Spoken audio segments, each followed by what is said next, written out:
Okay, magandang araw at welcome.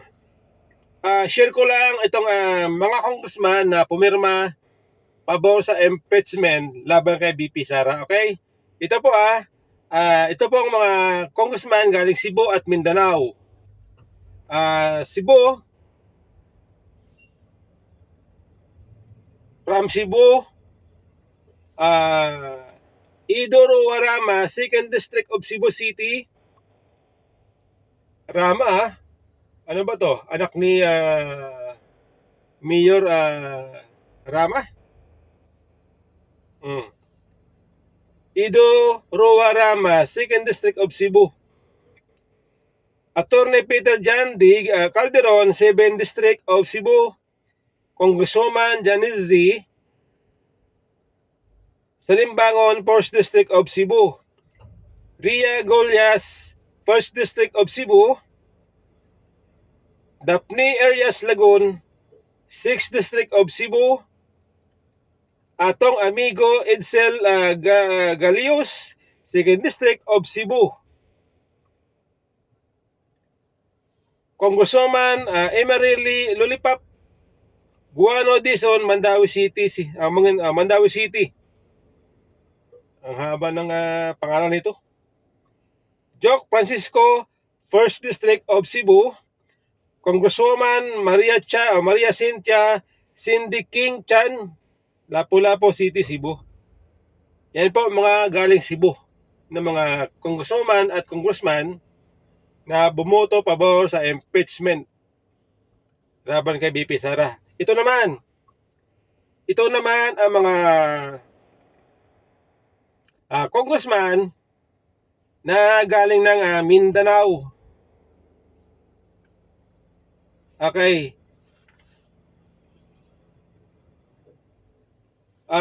Galing Mindanao, solo representative sa Mertan, Maguindanao del Sur, Congressman Tong Paglas. Lanao del Norte, Congresswoman Siti Amina Dimapuro. Lanao del Sur, 2nd District Representatives Yasser Balindong. Lanao del Sur, 1st District Congressman Sia Alonto Adjong. Ito yung masyadong maangas dyan sa Quadcom.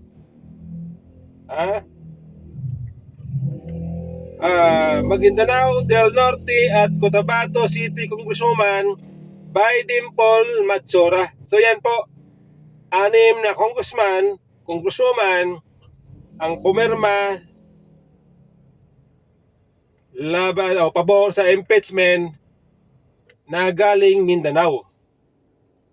Okay? Actually, ito mga ito ay noong 2022 election, mga sumuporta ito kay BP Sara. Oo. Lalo na ito taga Mindanao.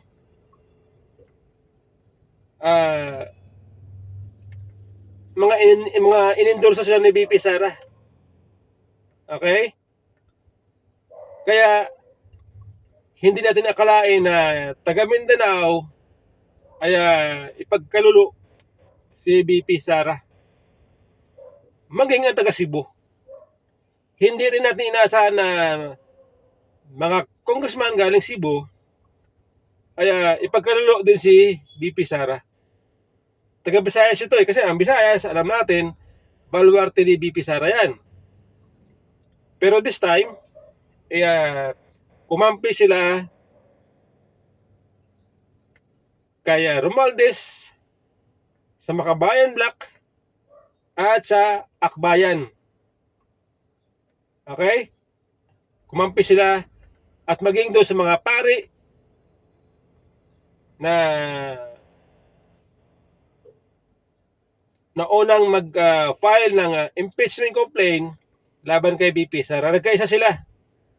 Kaya, mga kababayan, dyan sa Mindanao, sa Cebu, kung mahal ninyo si BP Sara, kung mahal ninyo mga Duterte, ito po ang inyong mga kinatawan dyan ay iniwan si BP Sara. O ngayon, Ito namang mga congressman na hindi pumirma. Okay? Ito, Pampanga Congresswoman Gloria Macapagal Arroyo. Expected natin yan na itong si dating Pangulong GMA ay talagang tunay na kaalyado ng mga Duterte yan. Talagang siya ay consistent kahit diyan sa Congress, sa mga hearing patungkol sa kinalaman sa OBP, DepEd. Talagang itong si dating Pangulong Duterte, dating Pangulong Gloria ay consistent po siya na kaalyado ng mga Duterte. Ito po, siya po ay hindi pumirma sa impeachment. Ito nakakagulat, mga kababayan. Kasi, itong si Erwin Tulfo ay hindi rin pumirma. Oo, nakakagulat. Erwin Tulfo hindi pumirma. Then, si Camille Villar, hindi rin pumirma. Itong si Camille Villar, tumatakbo itong senador sa ticket ni BBM. Okay? Ito naman yung Revilla siblings ay hindi pumirma.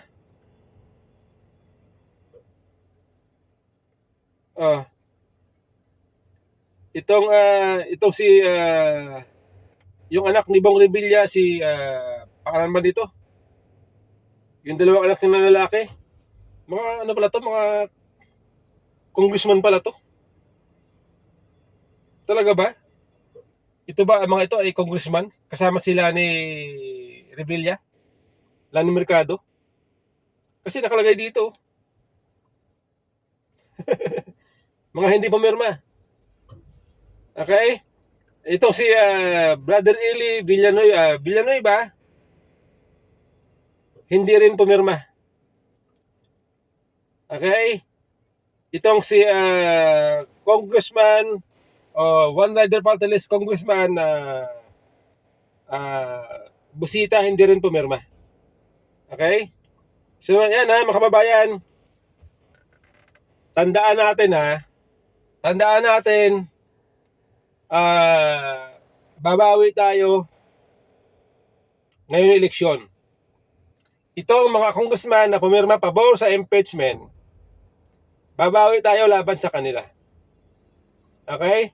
Kasi nakita natin na itong mga ito, dating kakampi ni BP Sara, ni Tatay Digong, pero this time,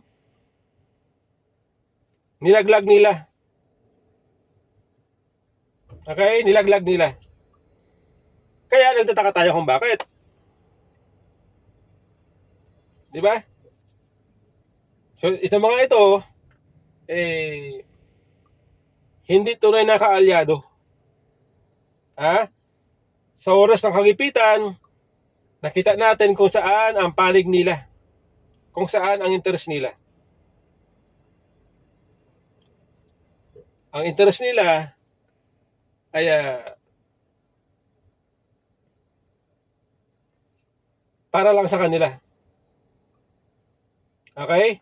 Naniniwala ako na ang taga Mindanao, taga Cebu ay mga maka-Duterte yan. Pero this time, ang kanilang mga kinatawan, nilaglag sila.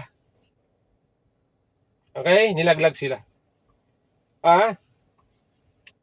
Ito pa mga kababayan, ang mga binuo, ang mga binuong prosecutor, congressman, prosecutor, para sila ang humarap sa impeachment sa Senado, ay pinangungunahan ni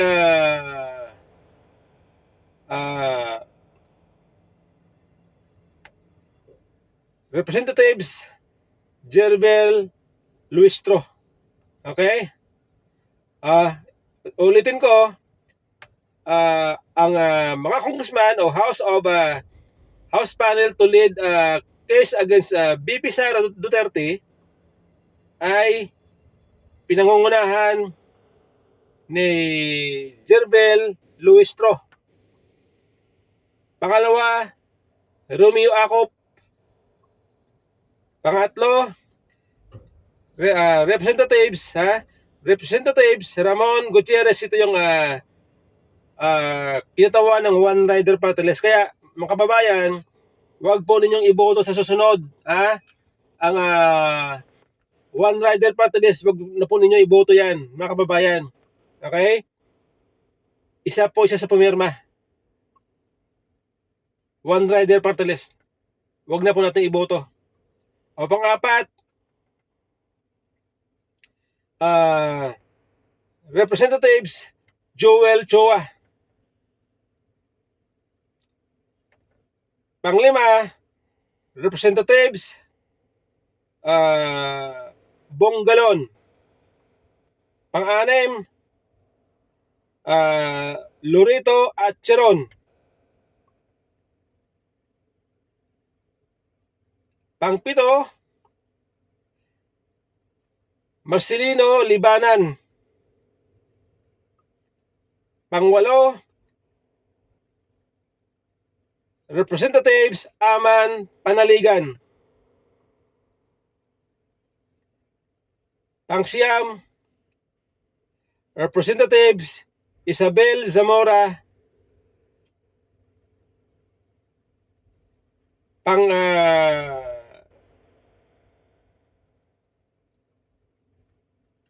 Pang-sampo, Representatives Lawrence Defensor. Pang-number 11, Jonathan Flores Bukidnon. Okay? So yan po ang mga binuong prosecutor para sila ang mag-lead.